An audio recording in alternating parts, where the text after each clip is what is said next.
You know what's up. It's Sweet Dan with Comic Reviews. Cool.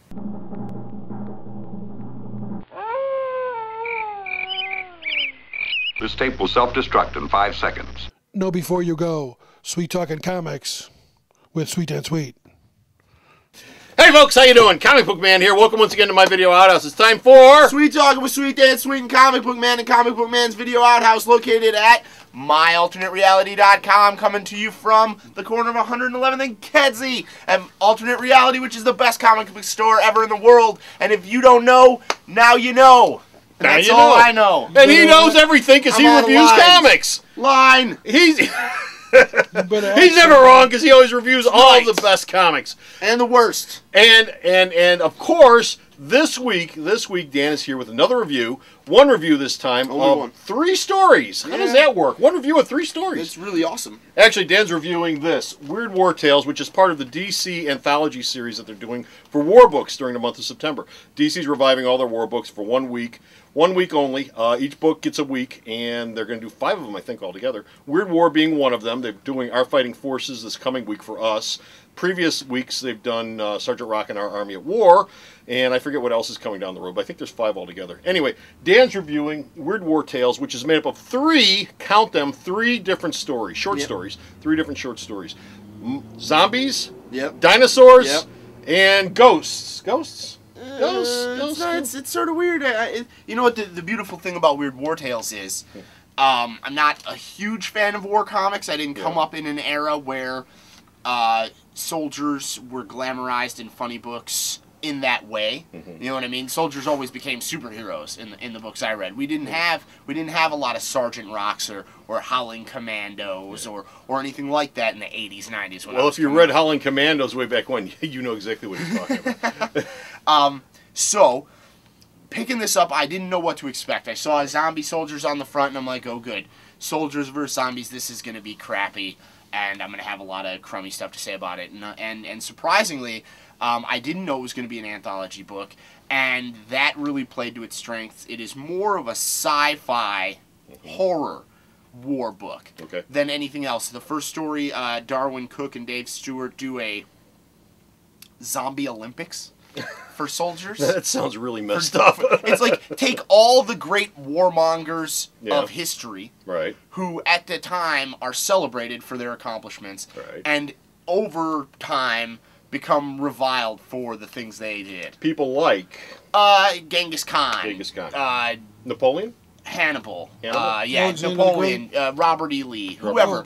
They even make mention of Hitler, though he's not in the book, because I guess that would be a little too... a little too close. You know. That's a little too close. They said Hitler kept trying to kill everybody, so they just didn't let him come anymore. They wouldn't let him play any of the reindeer And of course, games. it comes back to bite him in the ass in the end. So the second story is about very sci-fi as opposed to horror. I don't want to get into it. It was my favorite segment of the book, written by Ivan Brandon and illustrated by Nick Klein. It's a submarine story. Submarine story, which could be, real claustrophobic and really sort of bland storytelling, but it grows out of that really organically and really well.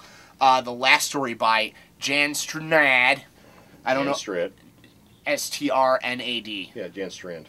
That's sort of that's how I've always. Strnad is how I say it. He's been around for a while, or she. I was going to say he. Actually, I think Jan's a she, but that's what I said. She. The artist has been around for a while.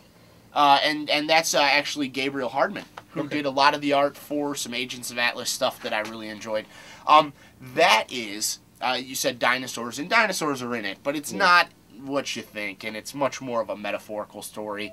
Really, really, really good stuff. I think this is by far one of the most fun anthology books I've read in a long time. Marvel pushes anthology books after every event. DC does a few with the superhero stuff, but I'd love to see a book where you get this sort of theme spun off into all sorts of different genres and spoon-fed to you in little segments, little tidbits. So this book is badass. Well, war comics are a genre theme to begin with. Right. There's romance comics, there's war comics, there's western comics, and mystery comics, and horror comics, and so on and so on.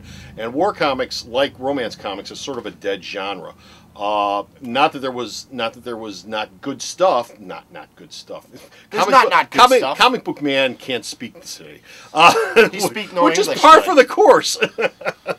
But English, that's impossible. The war story genre is sort of dead. DC's been trying to bring it back. They're the only ones who, as far as I'm concerned, have credibly tried to bring Garth it back. Ennis's books have. Well, no, Garth Ennis too.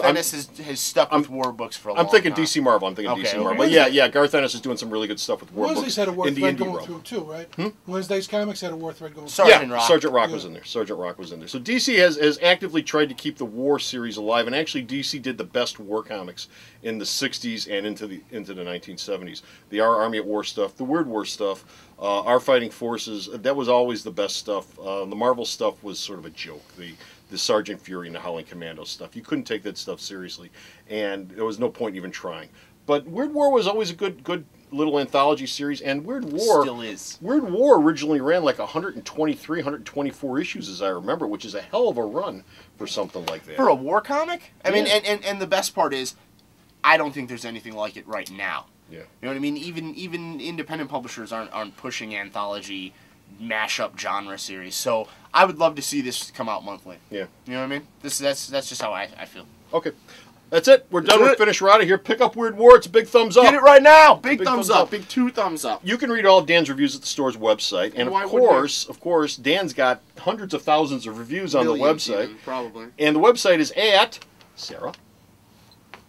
You know, it would really mean a lot to me if you go to the store's website, because I say it so often. www.myalternatereality.com.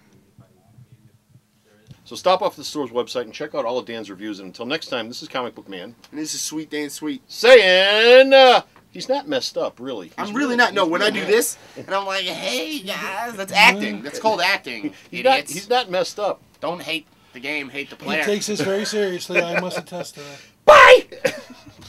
The alternate reality hero of the month this month is Wolverine. That's right. The man who's the best he is at what he does is going to be 25% off all month long here at Alternate Reality. All of his soft covers, all of his hard covers, all of his essentials.